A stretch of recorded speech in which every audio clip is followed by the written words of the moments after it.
कोल्हापूर जिल्ह्यात 1 एप्रिल 2026 ते 31 मार्च 2027 या आर्थिक वर्षासाठी लागू होणाऱ्या वार्षिक मूल्यदर तक्त्याबाबत महत्त्वाची बैठक पार पडली आहे. लोकप्रतिनिधींच्या सूचनांचा विचार करूनच प्रारूप प्रस्ताव पुढे पाठवण्याच्या सूचना जिल्हाधिकारी अमोल येडगे यांनी दिल्या आहेत. राजर्षी शाहू सभागृहात झालेल्या या बैठकीत आमदार आणि विविध विभागांचे अधिकारी उपस्थित होते.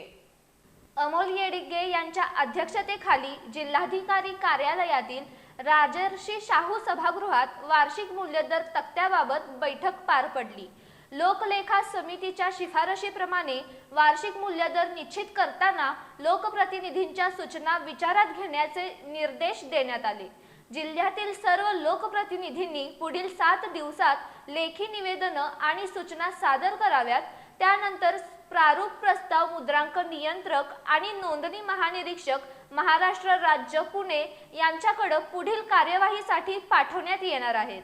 बैठकीला आमदार अमल महाडिक, चंद्रदीप नरके तसंच प्रतिनिधींची उपस्थिती होती. आमदारांनी मूल्यदर शक्य तितक्या कमी प्रमाणात वाढवण्याची सूचना केली.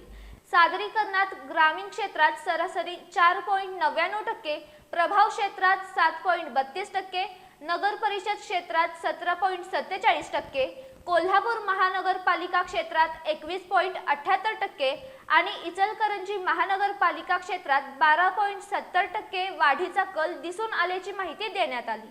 तसंच एकूण खरेदी विक्री व्यवहारांमध्ये प्रभाव क्षेत्राचा वाटा सर्वाधिक 45% असून ग्रामीण आणि महानगरपालिका क्षेत्र प्रत्येकी 23% असल्याचं स्पष्ट झालं. लोकप्रतिनिधींच्या सूचनांनंतरच अंतिम निर्णय घेतला जाणार असल्यानं आगामी आर्थिक वर्षातील मालमत्ता व्यवहारांवर याचा मोठा परिणाम होण्याची शक्यता आहे.